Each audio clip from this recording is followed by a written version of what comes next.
पांडव माने चकित होइकि बसछन्ति मन दुख चक्रव्यूह विषय जानना राति पाइले दंड मरी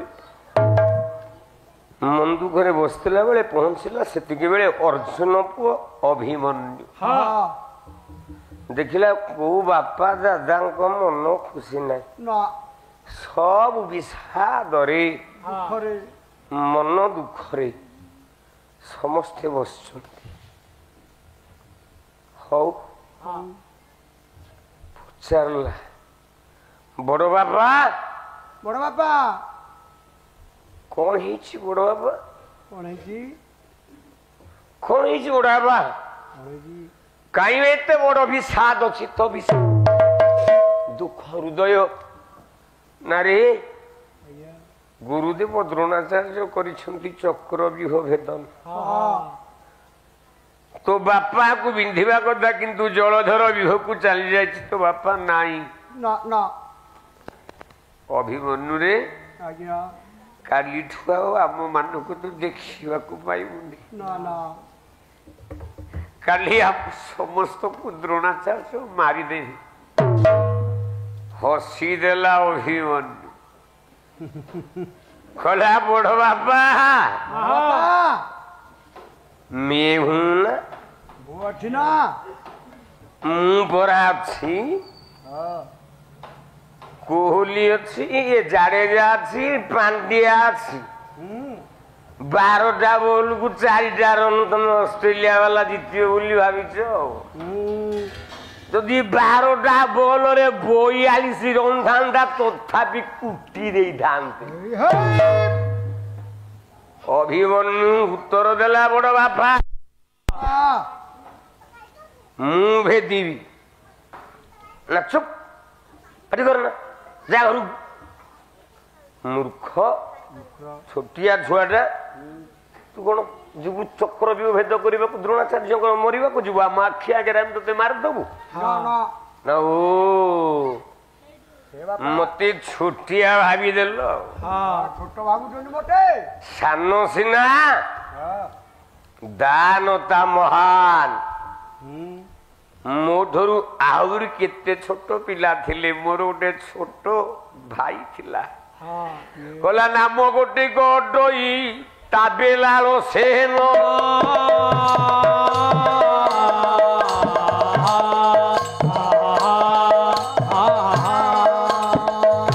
भाले सरोरे घाइला भगवान कृष्ण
ताप बुबा हो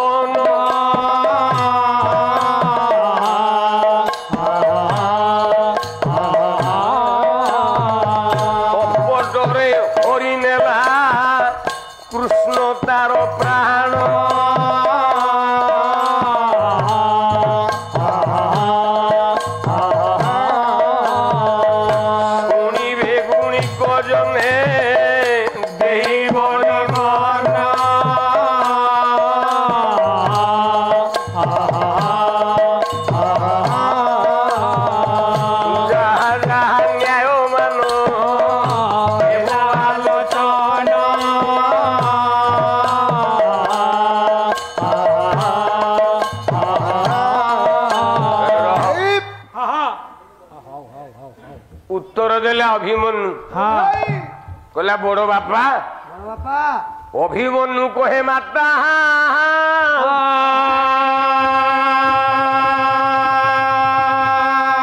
ଇଏ ଗର୍ଭେ ଥିଲା ବେଳେ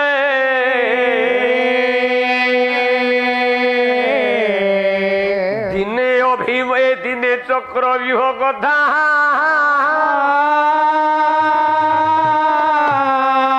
ମୁଁ ତାକ କହୁଥିଲେ ଜନନୀ ସଙ୍ଗେ ମୁଁ ରଙ୍ଗେ ନିଦ୍ରା ଗଲି ଜାଣି ନିଦ୍ରା ଗଲେ ଜାଣି ବାହୁଡ଼ିବା କଥା ତେଣୁ ନ ପାରିଲି ଶୁଣି ବାହୁଡ଼ିବା ନ ପାରିଲେ ଶୁଣି ବଡ଼ ବାପା ମୁଁ ଚକ୍ରବ୍ୟୁହ ଭେଦ ଜାଣିଛି ନା କେମିତି ଜାଣିଲୁ କିରେ ନା ମୁଁ ମୋ ମା ଗର୍ଭରେ ଥିଲି ମୋ ବାପା ଏ ଚକ୍ରବ୍ୟୁହକୁ କେମିତି ଭେଦ କରାଯାଏ ମୋ ମା କୁ ଶୁଣଉଥିଲି ମୋ ମା ଗର୍ଭ ଭିତରେ ମୁଁ ଅଛି ମୋ ମା ଶୁଣୁଛି ମୁଁ ଶୁଣୁଛି ଯେତେବେଳେ ଚକ୍ରବ୍ୟୁହ ଭେଦ କରିକି ବାହୁଡ଼ିକି ଫେରି ଆସି ମୋ ମା ଟାକୁ ଅଳସିଆ ଅଳସିଆ ଲାଗିଲା ମୋ ମା ଟା ଶୋଇ ପଡ଼ିଲା ମା ଯେତେବେଳେ ଶୋଇ ପଡ଼ିଲା ମୋ ମା ଗର୍ଭର ସନ୍ତାନ ବାହ୍ୟ ଜଗତକୁ ମୁଁ ଆସିନି ମା ଗର୍ଭରେ ଅଛି ମା ଖାଇଲେ ମା ଗର୍ଭରେ ପିଲା ଖାଇବ ମା ଶୋଇଲେ ମା ଗର୍ଭରେ ପିଲା ଶୋଇବ ମୋ ମାଟି ଶୋଇ ପଡ଼ିଲା ବାହୁଡ଼ିବା କଥା କେମିତି ବାହୁଡ଼ନ୍ତି ସେ ବିଷୟରେ ମତେ ଜଣା ନାହିଁ ଅନେଇକି ଠୋ ଠୋ ହସିଦେଲା ଭୀମ କହିଲା ମଲା ତୁ ଖାଲି ଟାଇମ ପାସ୍ ଟା କରିଦେ ୱିକେଟ ରଖିବା ଦାୟିତ୍ୱ ତୋର ହଉ ହଉ ହଉ ଆଉ ପାଟି କାହିଁକି ଆସନ୍ତୁ ସେ ଯେତେବେଳେ ଆସୁଛନ୍ତି ଆସନ୍ତୁ କିଛି ଚିନ୍ତା ନାହିଁ ୱିକେଟ ରଖିବା ଦାୟିତ୍ୱ ତୋର ଛକା ବାଡ଼େଇବା ଦାୟିତ୍ୱ ନା ମାନେ ବିହ ଭିତରକୁ ଯିବା ଦାୟିତ୍ୱଟା ତୋର ଆମେ ଜାଣିନୁ ବିହ କେମିତି ଭେଦ କରନ୍ତି ବାହୁଡ଼ିବା ଦାୟିତ୍ୱ ମୋର କହିଲା ଏହା ଶୁଣି ଭୀମ ମାଇଲା କୁଦା ଏହା ଶୁଣି ଭୀମ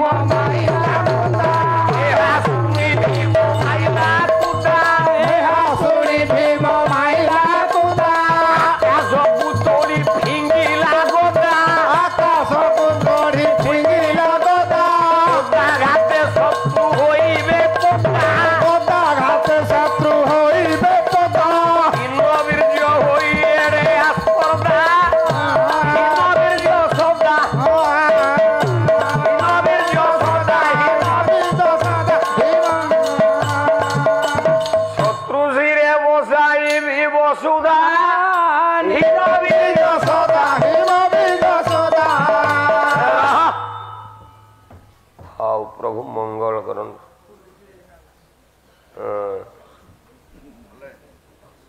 ସାରେ ଲେগে ପଠେଇଲେ ନାଇଁ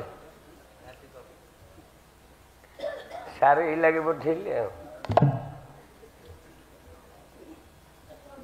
ହଁ ମୁଁ ଅଧଘଣ୍ଟେ ହେଲା ଖାଇକି ଶୁଅନ୍ତିନି 6:30 ଆଜି ଆସି ପିଲା ଛାଡ଼ିଥିଲି ମଣିଷ ଗୋଟେ ନା ହସି ଦବ ଯେତେବେଳେ ଟିକେ ନା এইଥିପାଇଁ ଲୋକଟାକୁ ଭାରି ଭଲ ପାଏ ହଁ ଚିନ୍ତା କରନା ମୁଁ ଅଛି 2 ପାଳି ଚଳିଦେବି ଖାଲି ତମେ ପଦେ ଖାଲି ହଁ ହଁ କରିଦେଲେ ଲାଭ सज्जन वर्गे उत्तर देला भीम उठेला गोदा फोपाड़ी देला ऊपर कहला चाल तू खाली विकेटे जोगम मु एका नियंत बाडे भी पहाड़ पहाड़ गोटे गोटे बाडिया रे साबाज कर दे मो तले एडे बड़ विकेट अछि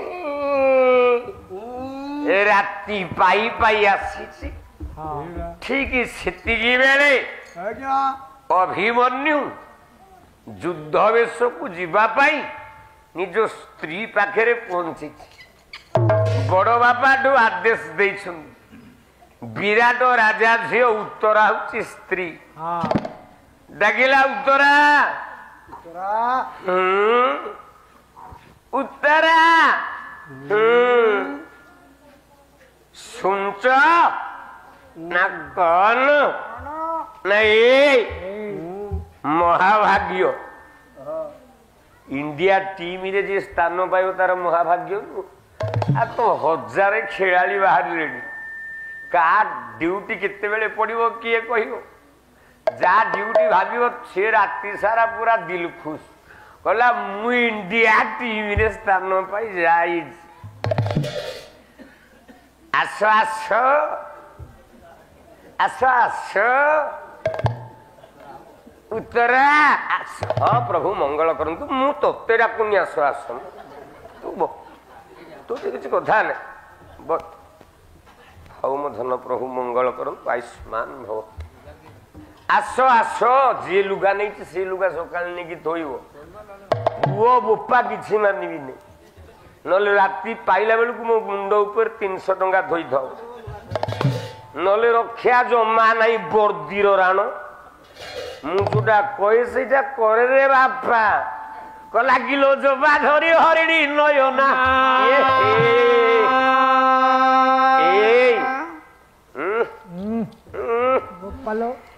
जबा धरी हरिणी नयना मते नयन बाणरे हाणी देला रे जबा धरी हरिणी हरिणी बाणरे हाणी देला रे जबा धरी हरिणी नयना चालनरे कुप्रबल कराई पंचानरे कुप्रबल कराई पंचसरे बांधी टाणी देला रे जबा धरी हरिणी नयन नयन बाणरे हाणी देला रे जबा धरी हरिणी नयना कला मने भाबी विचार कर तू विचार करिया दरकार नहीं तू तोर बस तो भलिया पिला मिलिया भारी ये आनंदम स आनंदम ब्राह्मण हाथ तो मुंडरे पड़ुछि कला मने भाबी विचार कर कहार ये ललना बर कहार ए नयना बर कहार ए नयना बर हे बजेबे सती अमर नायिका हे पदरे पति अपर नायिका सहसा जो प्राण धन्य हेला रे जबा धरी हरिणी नयन नयन बाणरे हाणी देला रे जबा धरी हरिणी नयना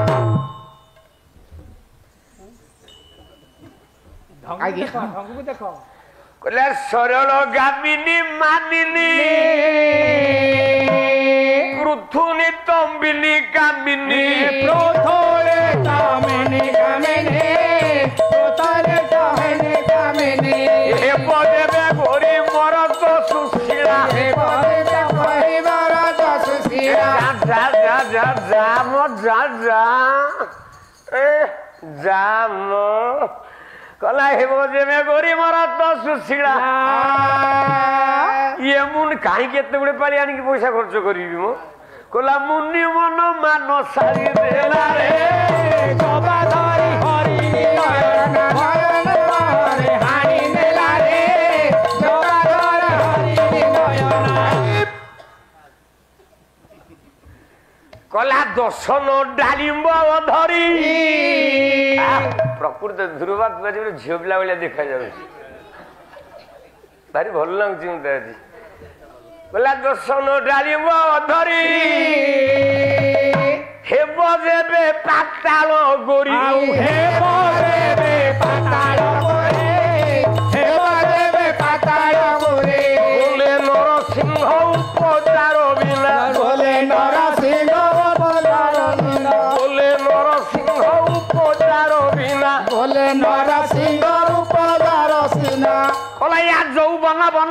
বন বন যৌবন যৌবন যৌবন বন বন যৌবন বন ভারি চালাকি পালিয়াটা সোনাদার সঙ্গে অছে বাবু মুগ করদেলা পাইଥିଲା 20 বস্তা আজা রেট ହେଇଥିଲା ସେତେବେଳେ 80 ଟଙ୍କା ଦେଲାନି କହିଲା ବଢୁ ବଢିଲା ମୁଗ ରେଟ୍ 45 ଟଙ୍କାରେ ପୁଅ ବିକିଲା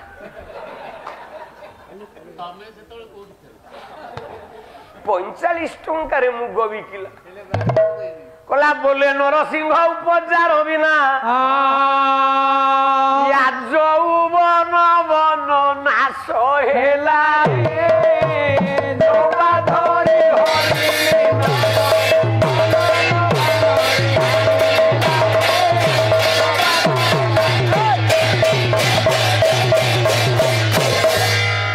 স্ত্রীঠু বিদায় নেই যুদ্ধ ক্ষেত্রকু যাইছি যুদ্ধ পড়িয়ারে অভিমন্যুকে ছাড়িছি অভিমন্যু মরিব জয়দ্রথ বদ্ধ আরম্ভ হব বসিকি শুনিবি যদি জয়দ্রথ নহলা পয়সা যদি টঙ্কাটে অধিক দেব তাহলে গা মুন্ডে মুন্ড বাড়িকি মরিবি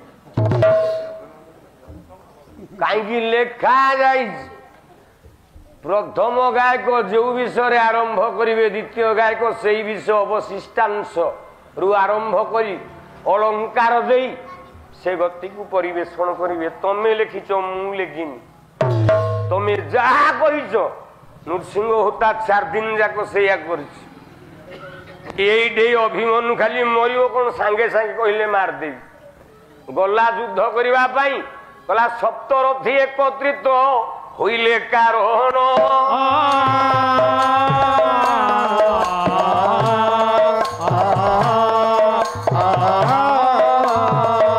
জয়দ্রথ হেলা যার বিনাশ কারণ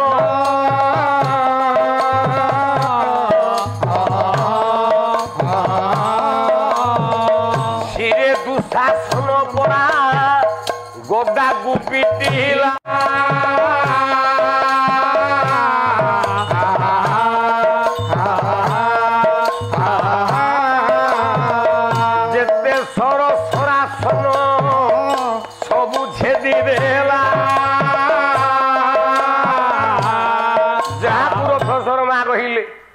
কলে ছেদিলে সর মোর তন্টিলা নাই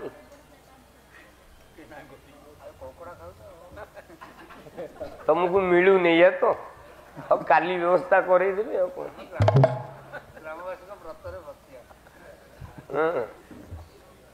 तथापि तुम सार टे भल या अच्छा ता तंटा झील पिला तंटी भाया लगुच ना मो तंटा झील पिला तंटी भाया लगुच गोविंदा मो तंटा झील पिला तंटी भाया लगुच तू प्रकृत अंडी हाथ बाहरी जा तंटी या घरे कला छे दिले सर सरा सोनता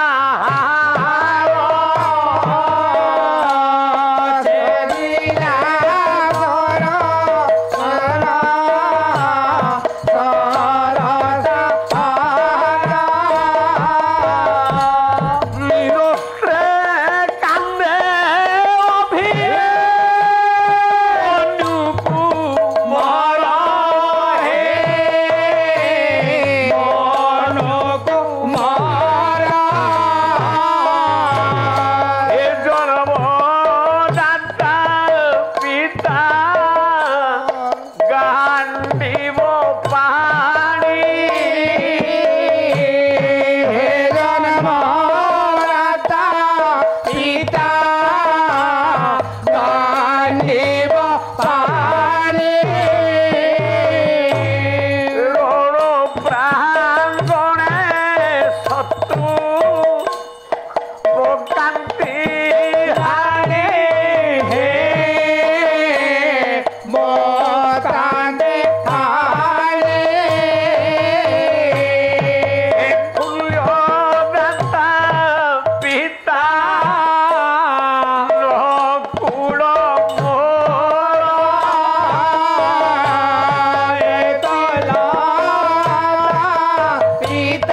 କାନ୍ଦିଲେ କଣ ହବ?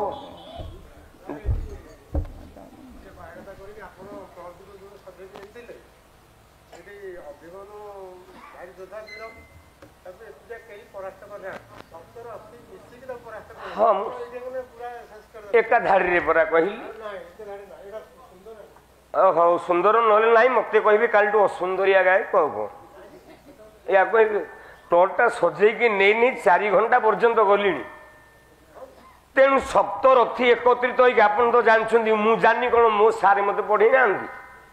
ମୁଁ ତ କହିଲି ଯେ ସପ୍ତରଥୀ ଏକତ୍ରିତ ହେଲା ବେଳେ ଜୟଦ୍ରଥ ଜଗିଲା, ଦୁଃଶାସନ ମୁଣ୍ଡକୁ ବାହାରେ ପିଟିଲା। ଆଉ କେହି ଯାଇନାହାନ୍ତି, ଆଉ ଯିଏ ଯାଇଛି ସହଜେ ଛାଡ଼ିନି। ଶୁଣିବ କହିଲା ଇଏ ଦୁର୍ଯ୍ୟୋଧନ ପୁଅ ଲକ୍ଷ୍ମଣ କୁମାର ମୁଣ୍ଡଟାକୁ ମୋଡି ଦେଲା।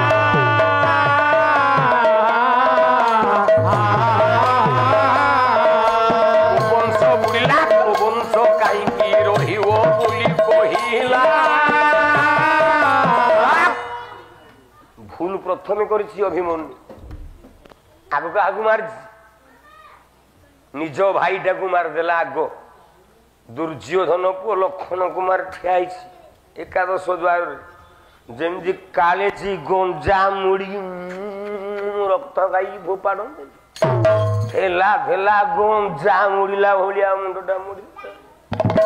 ଆଉ ଯେମିତି ଲକ୍ଷ୍ମଣ କୁମାର ମରିଛି, ପାଣ୍ଡବ ଏଇ କୌରବ ମାନେ ନିର୍ଦ୍ଦୟ ହେଇଗଲେ, ଦୟାବିହୀନ ହେଇଗଲେ।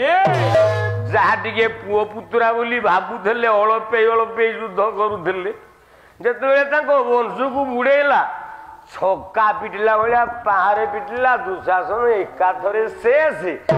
ବୋଲ ଦିନ ଜନ ସିଂହ ଶରଣ ରକ୍ଷଣ ମହାବାହୁ, ଆନନ୍ଦ ସାଗରେ ପୀର ଦରବାରେ, ସର୍ବେ ହରି ବୋଲ କର ତାଳି ହୁଳ ହୁଳି ଦିଅନ୍ତୁ ଏ ବିଶ୍ୱ ଦୁଃଖ।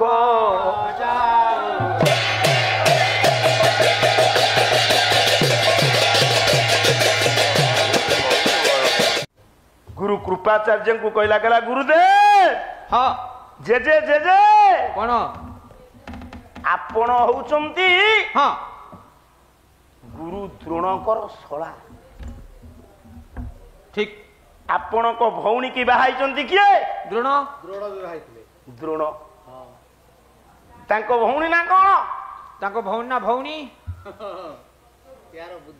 शुणु शुणु गोटे गोटे पालिया हाँ गोटे गोटे गाय को तालीम करछन। कौन दरकार चौधरी काम काम ढेर हो सेई आगु का उठिबुन कौन दरकार उठिबा ते खाली सफल खाइबु बसिबु। से माने बुढ़ा हेले भी पैसा रोजगार करछन। एबे मु गाय को काहे कि नुहे कहलो ना 70 वर्ष पर जदी पाला को लोक डाकिले मु जानिबी ठीक गाय को। आठ तुम केते भूल कहू छी 70 वर्ष पर गाय डाकिथिले कांकू प्रहलाद साहू। 70 वर्ष पर डाकिथिले कांकू राम सारू 70 वर्ष पर डाकिथिले अभय स्वाई। आज्ञा 70 वर्ष पर डाकिथिले जगन्नाथ बेहरा केते सो गाय को। 70 वर्ष पूर्व जदि आम पाला सरी गला कि गाय करे लेखा। आज्ञा आज्ञा से तो पूरा से तो पूरा पूरा माने जाहे कोनती वार्धक्य आसीबा पर्यंत एबे भी चेयर रे बसिकरी बुढ़ा मु डाकुचनी बेरा थारू जेके मु डाकुचन ना। ए मोर ज्ञानेन्द्र पुंग आज्ञा ना से कहूले मु चामर छाड़ी देबी। जो माने दुर्बल पंथी सेई माने कहंती हमें चामर छाड़ी देबू।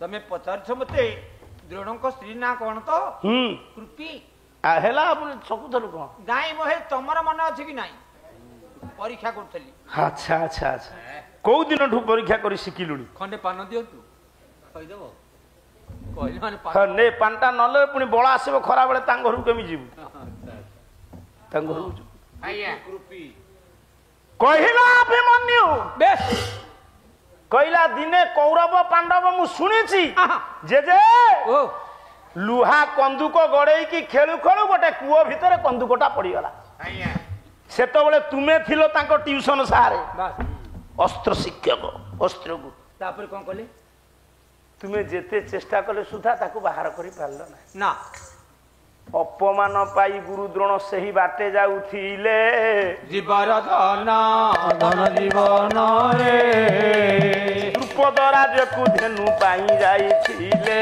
ଜୀବର ଧନ ପ୍ରତିଶୋଧ ନେବା ପାଇଁ ଜଳୁଛି ଅନ୍ତର କାମରେ ବାଜିଲା ପୁଣି ଏ ଶୁଦ୍ଧ ଖବର କାହିଁକି ପିଲାମାନେ କୂପ ପାଖେ ରୁଣ୍ଡୀଭୂତ ବନ୍ଧୁକ ପଡ଼ିଛି ଆଜି କୂପର ଭିତରେ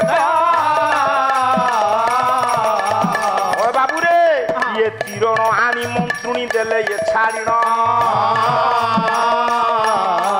ଜଳ ମଧ୍ୟରୁ କନ୍ଦୁକ ବାହାରି ଆସିଣ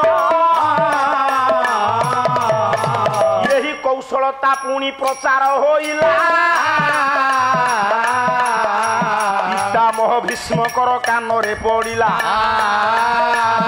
ଏପରି ଯୋଗ୍ୟ ଶିକ୍ଷକ ରହିଲେ ଆମ୍ଭ ଠାର ନାତି ମାନେ ହେବେ ମୋର ବିଶ୍ୱବିଜୟୀ ବୀର ଆଉ ଏ ସାଇର କୁକୁଡ଼ା ଲୋ ସେ ସାହିକି ଗଲା ଆଉ କେଉଁ ରାଣ୍ଡ ବାଡ଼େଇ ଦେଲା ଲୋ ଛୋଟେ ଛୋଟେ ମଲା ସେ ଥିଲା ସେ ପୁରୁଣା ଢାଞ୍ଚା ଗୁଡେ ଆୟୋଜନ କରୁଛି କଣ ହେଲା ଏଇ ସାଇ କୁକୁଡ଼ା ଲୋ ସେ ସାହିକି ଗଲା କୋଉ ରାଣ୍ଡ ବାଡ଼େଇ ଦେଲା ଲୋ ଛୋଟେ ଛୋଟେ ମଲା ମୁଣ୍ଡ ପୁରା ଖରାପ ଅବଶ୍ୟ ଇଏ କିଛି ଖରାପ କୋର୍ସ ନୁହେଁ ନା ବାବୁ ସର୍ କହିଲା ଜେଜେ ହଁ ତୁମେ ତ ପାଠ ପଢଉଥିଲ ସେ କାହିଁ ହେଲେ ନା ମନ୍ତ୍ର ବଳରେ କୂଅରୁ କନ୍ଦୁକ ଟିକେ ଲୌହ କନ୍ଦୁକକୁ ବାହାର କରିଥିଲେ ବେଶ ଏପରି ଗୋଟେ ଯୋଗ୍ୟ ଗୁରୁଙ୍କୁ ହାତ ଛଡା କରିହବ ନା ପିତାମହ ଭୀଷ୍ମ ଜଣେ ଧନୁର୍ଦ୍ଧାରୀ ଯୋଦ୍ଧା ହେଲେ ଯଦି ପ୍ରକୃତ ଗୁରୁ ହୁଅନ୍ତି ତାହେଲେ ମୋ ନାତି ମାନେ ବଳବାନ ବିଶ୍ୱ ବିଜୟ ବୀର ତ ଏଠି ଯେତିକି ଆପଣ ମାନେ ବସିଛନ୍ତି ସବୁ ଶୁଣନ୍ତୁ ସେଇ ନିଯୁକ୍ତି ପାଇଲେ ଆଉ ତୁମେ କଣ ବାହାଦୁରୀ ଦେଖାଉଛ ତାଙ୍କୁ ତ ପରାହତ କରିଛି ହଁ ବାବୁ ଆଜ୍ଞା ଯେତେବେଳେ କର୍ଣ୍ଣ ପାଖରେ ପହଞ୍ଚନ୍ତି କର୍ଣ୍ଣକୁ ପରାହତ କଲା ବେଳକୁ ଏ ଯୋଉ ଶକୁନି ଥିଲା ହଁ କହିଲା ବାପା ଇଏ କାଳାନ୍ତକ ଜମ ସମୁକୁ ଖାଇଦବ ମାଡ଼ିଗଲାଣି ସେ ଶକୁନି କଣ କଲା ତାର ତ ଲକ୍ଷ୍ୟ କେମିତି କୁରୁବଂଶ ଧ୍ୱଂସ କରିବ ନାଇଁ ଆଜ୍ଞା ସେ କହିଲା ଅଭିମନ୍ୟୁ ନ ମଲେ ପାଣ୍ଡବଙ୍କ ଅନ୍ତର ଜଗତରେ ପ୍ରତିଶୋଧର ନିଆଁ ଜଳିବନି ସେମାନେ ଯୁଦ୍ଧ କରିବେନି ଆଉ ପାଣ୍ଡବ ମାନଙ୍କର ଶତ୍ରୁ କୃଷ୍ଣ ନାରାୟଣ ନାରାୟଣୀ ସେନା ସହିତ ଯୁଦ୍ଧ କରିବାର ସୁଯୋଗ ସୃଷ୍ଟି କରି ଅର୍ଜୁନକୁ ନେଇ ଯାଇଛନ୍ତି ମାୟା ଯୁଦ୍ଧ ହଉଥିଲା ଆଉ କଣ କାରଣ ଇଏ ପରା ବୋକା ଦୁର୍ଯ୍ୟୋଧନ କହିଲା ମୋର ଅକ୍ଷଣ ଅକ୍ଷଣୀ ସୈନ୍ୟ ନାରାୟଣୀ ସୈନ୍ୟ ଦରକାର ମୋର କୃଷ୍ଣ ଦରକାର ଜଣେ କଣ କରିବ ପୁଅ ସେତିକି ବେଳେ କହିଲା କୂଟ ଚକ୍ରାନ୍ତକାରୀ ଶକୁନି କହିଲା ଗୁରୁଦେବ ମହାରଥୀ କହିଲା ଇଏ ତ କାଳାନ୍ତକ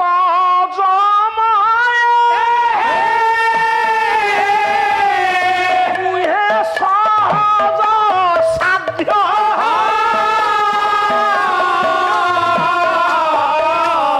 ସପ୍ତରଥୀ ମିଶି ମାରିବା ମରିବା ତ ସମ୍ଭବ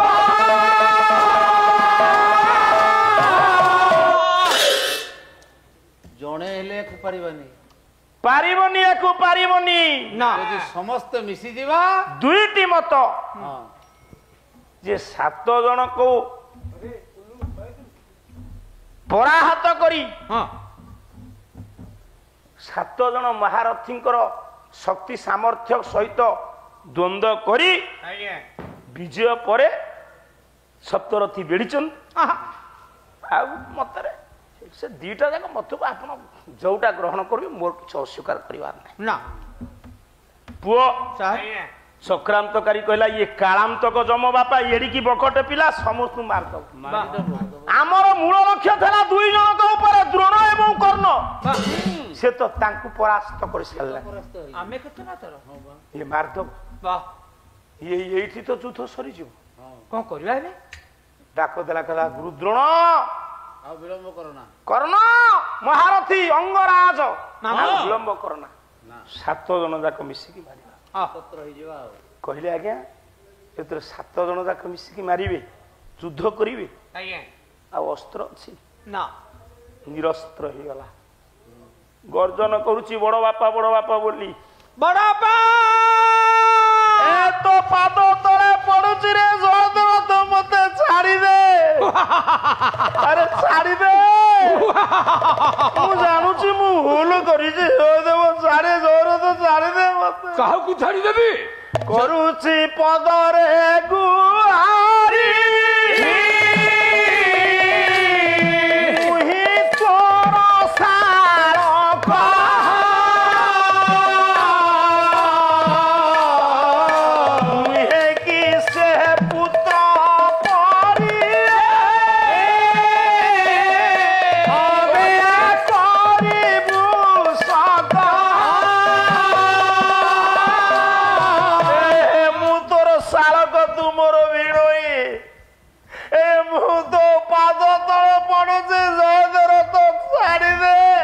ସେଦିନ ମୁଁ ଠିକ ଏମିତି ତୋ ପାଦ ତଳେ ପଡିଥିଲି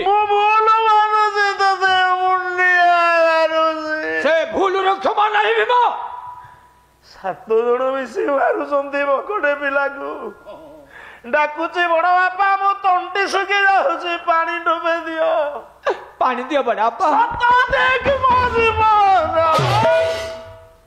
କେତେ ଭରସା ଦେଇଥିଲି ପୁଅଟାକୁ ମୋର ଏ ମୁଁ ତ ପାଦ ତଳେ ପଡୁଛି ମତେ ଦୟା କର ମନା କଲା ପରେ ବି ଆହୁରି ଗୋଡ ତଳେ ପଡୁଛୁ କାହିଁକି କହିଲା ବଧୁ ମୋର ହନ୍ତ ସତ୍ୱାରେ ମାତା ଶୁଭରେ ତାର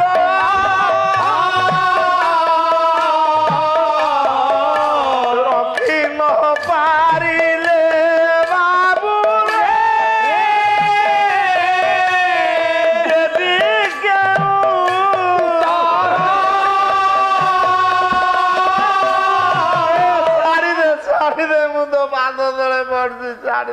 ଛାଡ଼ିବିନି ମୁଁ ଆଜ୍ଞା କଣ ସାର୍ ରହିଯାଉଛି ନା କଣ କହୁଛି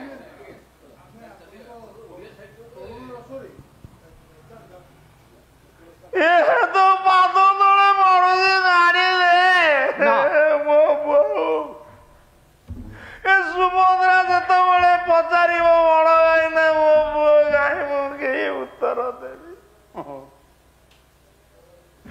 ମୋ କୁଳବଧୁ ଅନ୍ତ ସୁଦ୍ଧା ମୁଁ ତ ଗୋଡ ଧରୁଛି ମତେ ଛାଡ଼ିଦେ ମନା କରୁଛି ମୁଁ ମତେ ଛାଡ଼ିଦେ ମୋ ପୁଅ ହେଇପାରିବନି ତୁ ଯାହା କରିବୁ ମୁଁ ତାହା ମାନିବି ମୁଁ ମୋ ପୁଅକୁ ରକ୍ଷା କରି ଆସିବା ପରେ ମୁଁ ସବୁ ଅପମାନ ଦେଇଛି ତୁ ତା ପ୍ରତିଶୋଧ ନବୁ ତୁ ମତେ ମାରି ଦବୁ ମନା କରୁଛି ଆଉ କହନ ସଗତା ଶକୁନି ଡାକିଲା କହିଲା ଆଉ ବିଳମ୍ବ କାହିଁକି ଅଙ୍ଗର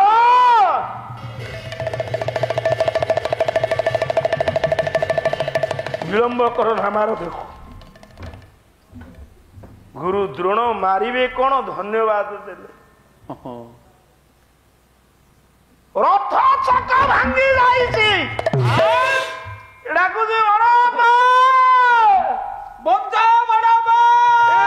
ଅସ୍ତ୍ର ଦରକାର ନାହିଁ କାଲି ଟୋପିଏ ପାଣି ମତେ ଦେଇଦେଲେ ବାସ୍ ପାଣ୍ଡବ ମାନଙ୍କର ସମ୍ମାନ ରଖିବି କହିଲେ ସୁଖୀ ଯାଉଛି ଇ ତଣ୍ଟି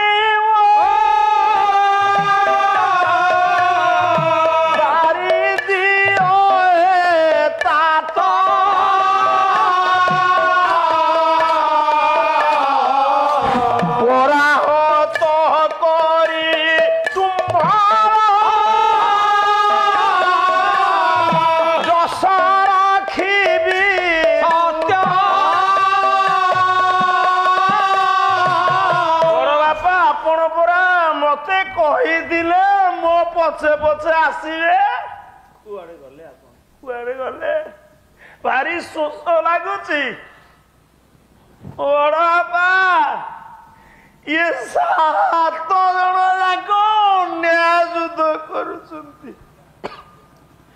ମୋ ପାଖରେ ଆଉ ଅସ୍ତ୍ର ନାହିଁ କଲେ କ୍ଷୁର୍ଣ୍ଣ ରହୁବର ଚକରେ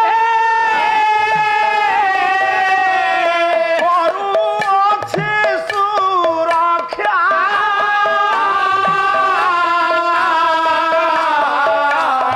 ସାତୁର ବୀର କିପରି ଯୁଦ୍ଧେ ପାଇବ ରକ୍ଷା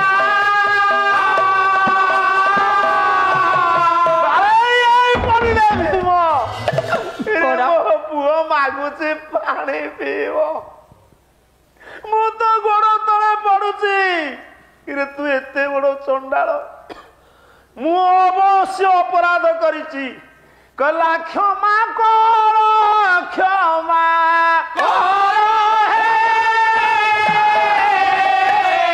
ହୃଦୟ ପଇ ସୁଦୟା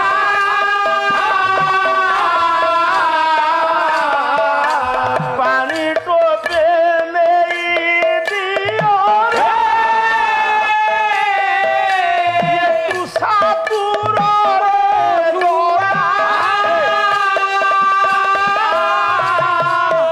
ତୃଷାତୁରକୁ ଦୟା କର ତୁ ମତେ ନ ଛାଡ଼ିଲେ ନ ଛାଡ଼ିଲେ ଜୟଦର ତ ତୁଷାତୁରକୁ ଟିକେ ଦୟା କର ଯେତେ ପ୍ରକାର କହିଲା ଛାଡ଼ିଲା ନିର୍ଦ୍ଦେଶ ଦେଲେ ଦୁର୍ଯ୍ୟୋଧନକୁ କିଏ ଶକୁନି ଦେଖନ୍ତୁ କେଡେ ବଡ ନିଷ୍ଠୁର ଶକୁନିର ଲକ୍ଷ୍ୟ ଇଏ ମଲା ଯାଇକି କୋଉ ବଂଶ ଧ୍ୱଂସ ହବ ପ୍ରସିଦ୍ଧ ପ୍ରତିଶୋଧର ବୈଶ୍ୱାନର ଜଳୁଛି ଅନ୍ତର୍ଜଗତରେ ଶକୁନି ମନେ ପଡି ଯାଉଛି ପଥର ଘରରେ ଖାଇବାକୁ ନ ପାଇ ତାର ବଂଶ ଲତିକା ବୁଢୀ ଗଲେ ମୋ ବୁଦ୍ଧିରୁ ତୁ ଯିବୁ କୁଆଡେ ମୂର୍ଖ ମୋ ବଂଶ ବୁଡେଇବାକୁ ମୁଁ ଯେମିତି ମୋ ବଂଶ ଖାଇବା ବିନା ମରି ଯାଇଥିଲି ମୁଁ ଆଜି ମୋ ଆଖି ଦେଖିବି ତୋ ବଂଶ ଲତିକା ବୁଡିଛି ଡାକିଲା ଗଲା ଦୁର୍ଯ୍ୟୋଧନ ମାମୁଁ ଇଏ କର୍ଣ୍ଣ ଦୟା କରୁଛି କାହାକୁ ଅଭିମନ୍ୟୁକୁ ମୈତ୍ର ତୁମେ ନିଜେ ଦେଖୁଛୁ କେମିତି ବଡ ବୀର ପ୍ରଶଂସା କରୁଛି ବୃଦ୍ଧ ଦ୍ରୋଣ କର୍ଣ୍ଣକୁ କହ ଆଦେଶ ହେଇଗଲା ପଣ୍ଡିତ ଯେତେବେଳେ ତୀକ୍ଷ୍ଣ ମୁନା ସହାୟକକୁ ଭରି ଦେଇଛି ଆଜ୍ଞା ଇଏ କେମିତି ଜନ୍ମ ତିନୋଟି ଶକ୍ତି ଆସିଥିଲେ ବିଜୁଳି କନ୍ୟା ଅଭିମନ୍ୟୁ ଦ୍ରୌପଦୀ ତିନି ଶକ୍ତି ଦୁର୍ଯ୍ୟୋଧନ କହିଲା ରୁହ ମୈତ୍ରେ ତାକୁ ସହଜରେ ମାରନା ତା ଶରୀର ଭିତରେ ପୃଷ୍ଠରୁ ଉଦର ପର୍ଯ୍ୟନ୍ତ ଉଦରର ବହିର୍ଜଗତ ପର୍ଯ୍ୟନ୍ତ ପଶିକି ରଖ ଭରିକିରି ତା ଭିତରେ ତାର ଶଲ୍ୟ ପଳକୁ ତୁମେ କରାୟତ କର ସାର୍ ଦେଖନ୍ତୁ ଶରୀର ଭିତରେ ଗୋଟେ ଅସି ପଶିବ ତାକୁ ଅସିଟାକୁ ବୁଲେଇଲେ କେତେ କଷ୍ଟ ହବ ଆଜ୍ଞା ଦୁର୍ଯ୍ୟୋଧନ କହିଲା କହିଲା ଅଭିରେ ପରାସ୍ତ ସ୍ୱୀକାର କର ପରାସ୍ତ ସ୍ୱୀକାର କର ପରାସ୍ତ ସ୍ୱୀକାର କର ଛାଡିଦେବି ତମେ ଯଦି ଏତେ ବୀର ତାହେଲେ ଜଣଙ୍କ ସାଙ୍ଗରେ ଜଣ ଯୁଦ୍ଧ କରିବା କଥା ପରାସ୍ତ ସ୍ୱୀକାର କର ନା କରିବି ନାହିଁ ବୀର କର୍ଣ୍ଣକ ଆଖିରେ ଲୁହ କିନ୍ତୁ କର୍ତ୍ତବ୍ୟ ବିହୀନ ये दुनिया रे जदि प्रकृतर सौर्यवंत वीर किए थांती से हेले कर्ण विश्वासघातकता को घृणा करुवा वीर हेले कर्ण किंतु कर्तव्य आगे दास से आज्ञा किछि करि परिबे ना ना बहु कर्तव्य करिছে दुर्योधन कर्ण पाई गोटे सुत पुत्रर परिचय को लुप्त करी अंग राज्य को दान करी ताकू राजपदवी देइछि हे मोर ज्ञानेन्द्र पुंग आज्ञा कष्ट दवा पे निर्देश दौछि दुर्योधन ଛୋଟ ଛୋଟ ହଉଛି ମାନିବାକୁ ପଡିବ। ହେ ବୀର ସନ୍ତାନ ହଁ ହଁ କହିଲା ବଡ ବାପା ହଁ ଏ ତୁମେ କଣ ଜାଣିପାରୁଛ ମୁଁ କେବେ ସ୍ୱୀକାର କରିବି? ମୋ ସତ୍ତା ସ୍ୱୀକାର କରିବି ନାହିଁ। ମତେ ତୁମେ ଏମିତି ଯଦି ଯେତେ କଷ୍ଟ ଦବ ମୁଁ କେବେ ତୁମ ପୁଅ ମୁଁ ହଁ ମୁଁ ତୁମ ପୁଅ କେବେ ମୁଁ ସ୍ୱୀକାର କରିବି ନାହିଁ। ଦାସତ୍ୱ ସ୍ୱୀକାର କରିବିନି, ପରାଜୟ ହେଇଛି ବୋଲି ସ୍ୱୀକାର କରିବି ନାହିଁ। ଜୀବନ ଭିକ୍ଷା ମାଗିବେନି ମୁଁ। ଜୀବନ ଭିକ୍ଷା ମାଗିବା ଅପେକ୍ଷା 100 ବାର ମରିଯିବା ଭଲ। କାହାକୁ ମୁହଁ ଦେଖେଇବି? ବାସ୍ କଲା କ୍ଷତ୍ରି କୂଳେ ଗଙ୍ଗାଧର ମେହେର ଲେଖିଲେ କଲା କ୍ଷତ୍ରି କୂଳେ ଜନ୍ମି ପୁରୁଷ ପଣେ ଜୀବିତ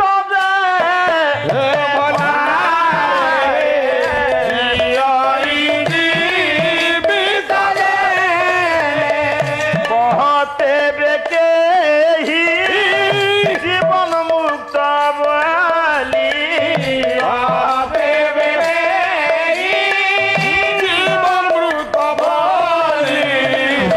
কাহাকু কহিবতে ভোলারে কাহাকু কহিবতে ক্ষত্রি কূଳରେ জন্ম ହୋଇ ଯଦି କା ପୁରୁଷ ପରି ଆଚରଣ କରିବା ଆଉ ବଞ୍ଚିବା ଅପେକ୍ଷା ମରିଯିବା ଭଲ। ଭଲ କାତରତା ସିନା କାପୁରୁ ସମ୍ପଣ ମରେ ବୀର ବା ମାରି ମାରି କରିବ। କରିରଣ। ହଁ ହେ ମୋର ଜ୍ଞାନେନ୍ଦ୍ର ପୁଙ୍ଗବ, ହଁ ମାନବ ଜୀବନ ନୁହଁ କେବଳ ବର୍ଷ ମାସ ଦିନ ଦଣ୍ଡ କର୍ମେ ଯିଏ ନର କର୍ମ ଏକାତାର ଜୀବନର ମାନଦଣ୍ଡ। ଧନ୍ୟ ତୁମେ ଗୋପବନ୍ଧୁ। ବାଃ ହେ ମୋର ଜ୍ଞାନେନ୍ଦ୍ର ପୁଙ୍ଗ, କିନ୍ତୁ ନିର୍ଦ୍ଦେଶ ଦେଇ ଚାଲୁଛି ଚକ୍ରାନ୍ତକାରୀ କିଏ? ଶଙ୍କୁନି ଶକୁନି ଶକୁନି। ହଁ ଟିକେ ନିଷ୍ଠୁର ହୃଦୟ କିଏ? ଦୁର୍ଯ୍ୟୋଧନ। ଦୁର୍ଯ୍ୟୋଧନ ସାର୍ ଗୋଟେ କଥା କହିବି, କହୁନାହାନ୍ତି ଦୁର୍ଯ୍ୟୋଧନ ହୃଦୟ ଆଉ କର୍ଣ୍ଣ ହୃଦୟ ଭିତରେ ଫରକ ଅଛି। ହଁ ସବୁ ଲୋକଙ୍କ ହୃଦୟ ସମାନ ନାହିଁ। ନା ସବୁ ଲୋକ ଦୁଃଖୀକି ଦେଖି ହଠାତ୍ ତରଳିବେନି। ନା ଗୋଟେ ଗରିବଟିଏ ଆସିକିରି ମା ପାଖରେ ଯେତେବେଳେ ମାଗିଦେବ ମା ମତେ ଖଣ୍ଡେ ଭିକ୍ଷା ଦିଅ, ଆଖିରେ ଲୁହ ଝରିବ, ମା ମାନଙ୍କ ହୃଦୟଟା ଯେତେ ଶୀଘ୍ର ତରଳିବ ହଁ। ବାବୁ ମାନଙ୍କ ହୃଦୟ ନୁହେଁ। ଠିକ ସାର୍ ଠିକ ଏଇଟା ସବୁ ଲୋକ ଦୟାଳୁ ନୁହଁ। ନା ସେଦିନ ଏତେ ବସିକି ଭୋଜି କରୁଥିଲେ, ଗୋପବନ୍ଧୁ କେମିତି ନିଜ ଖାଇବା ପତ୍ରକୁ ନେଇକିରି ସେ ମାନେ ଖାଦ୍ୟ ବିନା ଦୁର୍ବଳ ହେଇଯାଇଥିବା ପିଲାକୁ ଖୁଆଇଦେଲେ। ବାସ୍ ବାସ୍ ଆଁ? ସମସ୍ତଙ୍କ ହୃଦୟ ସମାନ। ଇଏ ଦୁନିଆରେ କେତେ ସେବାକାରୀ ଅଛନ୍ତି, ଦେଶ ସେବାକାରୀ। କାହା ପୁଅ ଜ୍ୱରରେ ମୃତ୍ୟୁ ସହିତ ସଂଘର୍ଷ କରୁଥିଲା ବେଳେ, ବନ୍ୟା ପ୍ଲାବିତ ଅଞ୍ଚଳରେ ଦୁରାବସ୍ଥାରେ କାଳତିପାତ କରୁଥିବା ବୁଭୁକ୍ଷ ମାନଙ୍କ ମୁହଁରେ ଆହାର ଦେବାକୁ ଯିବ? ନା ଦୟା ନଦୀ ସେଇଥିପାଇଁ ଏମାନେ କଳଙ୍କିତ ଅଧ୍ୟାୟ ରଚନା କଲା ବେଳେ ଗୋପବନ୍ଧୁ ଦାସ ହେଲେ ଉତ୍କଳ ମଣି। ଘିଅ ପଡିଥିବା ଦୀପ ବର୍ଷା ପାଣି ପଡିଲେ କି ପାଣି ଛିଟା ପଡିଲେ ଲିଭିଯିବ। ପବନ ହେଲେ ଘିଅ ସରିଗଲେ ମଣି କି କିଏ ଲିଭେଇବ? ନା ସଦାବେଳେ ଜାଜୁଲ୍ୟମାନ। ସେଇଥିପାଇଁ ସେ କହିଥିଲେ ଗୋଟେ ପାଲାରେ କେତେ କଥା ଲାଗିବ, ହଁ ପରା ଆଉ ଯୁଦ୍ଧ କରିବାକୁ ଯିବ ତା ଭାରିଜା କହୁଛି ଉଠିଲଇଁ। ଉଠିଲେ ଭାତ ଫାତ ଖାଇବାକୁ ଦେବେ। କୋଉ ଜାଗାରେ ଇଏ କଥା? ତୁମେ ଯିବ ଗଣ୍ଡଗୋଳ କରିବାକୁ, ସ୍ତ୍ରୀ କି କହିବ ଉଠିଲଇଁ ଚା କରିକି ଦେ, ମତେ ଟିକେ ମୋଡି ଦେ। ପାଲାର ପ୍ରହଳିକା ସୃଷ୍ଟି କରନା, ଇଏ ଦୁନିଆରେ ଧରା ପଡିଯିବ ଅଳ୍ପ ଦିନ ପରେ। ଏଇ ପୁଅ କାହାର କେତେ ଟଙ୍କା କଟା ହବ ସେ ଜାଣିଛି। ଆରେ ତୁ ତ 5 ଦିନର ଚାକର, ମୁଁ ତ 5 ଦିନର ଚାକର। ଆମେ କଲଚରାଲ ଲେବର। ଇଏ ଦୁନିଆରେ ପିଲେ ଜଣେ ମାଲିକ, ଆମେ ସମସ୍ତେ ମୂଲିଆ। ନାଇଁ ସାଡକୁ ଯାଉନି ଆଜ୍ଞା ଦୁର୍ଯ୍ୟୋଧନ ନିର୍ଦ୍ଦେଶରେ ନାଇଁ।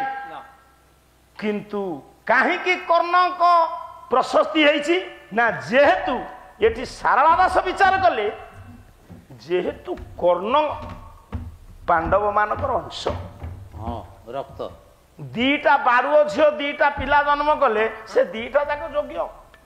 କିଏ କିଏ କୁନ୍ତି ଅବିବାହିତା ବେଳେ ଜନ୍ମ କଲେ କାହାକୁ? କର୍ଣ୍ଣକୁ କର୍ଣ୍ଣ ଅବିବାହିତା ବେଳେ ମତ୍ସ୍ୟଗନ୍ଧା ଜନ୍ମ କଲେ। ବ୍ୟାସଦେବଙ୍କୁ। ସାମ୍ପୁଲ ମେଡିସିନ ଗୁଡାକ ଭଲ ନୁହଁ କି? ହଁ ସାମ୍ପଲ ମେଡିସିନ ସେ ତେଣୁ ଇଏ ଦିଟା ଯାକ ଯୋଗ୍ୟ ନା ନାହିଁ ନା ଅଯୋଗ୍ୟ? ମହାଭାରତର କଥା ଅନେକ ଅଛି।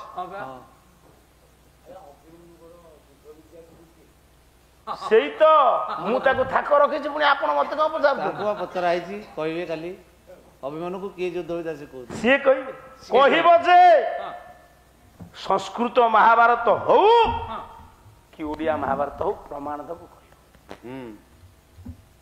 ଅଭିମନ୍ୟୁ କିଏ? ଅଭିମନ୍ୟୁଙ୍କ ଗୁରୁ କିଏ? Sir Pathani sir. ଚୁପ।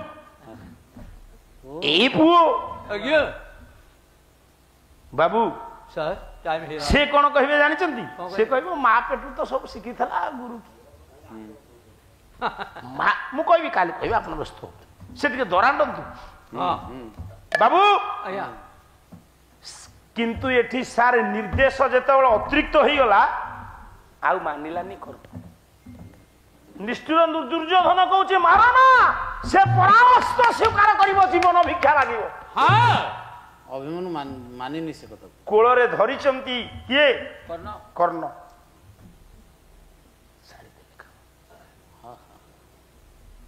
ପ୍ରାଣବାୟୁ ଉଡ଼ିଗଲା ଅଭିମନ୍ୟୁ। ସତେ ଯେମିତି ଲଞ୍ଜା ତାରା ଖସି ପଡ଼ିଲା। ଇଏ ଦୁନିଆରେ ଅଳ୍ପ ଦିନ ପାଇଁ ଯୋଉମାନେ ଆସନ୍ତି ସେମାନେ ବିଶ୍ୱକୁ ଆଲୋକିତ କରିଦେଇ ଯାଆନ୍ତି। ଆଜ୍ଞା ଆଜ୍ଞା। କହିଲା ଇଏ ଅଳ୍ପ ଦିନ ପାଇଁ ଆସିଥିଲା ଧ୍ରୁବ, ଜଗତେ ରଖିଲା ଖ୍ୟାତି।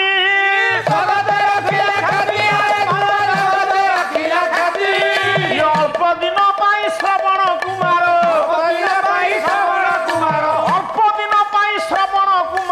ଅଳ୍ପ ଦିନ ପାଇଁ ଶ୍ରବଣ କୁମାର, ପିତୃମାତୃ ପଦେ ଭକ୍ତିରେ ସେ ତ ଯୋଗ୍ୟ ନନ୍ଦନରେ, ଲଗାମ ଅଭିମନ୍ୟୁ ନାମରେ ସେ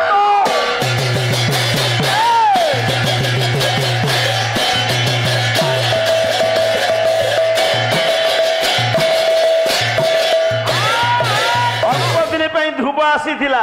ତାର ଟଙ୍କା ଆያଳେ ପାଟି କରୁଛନ୍ତି।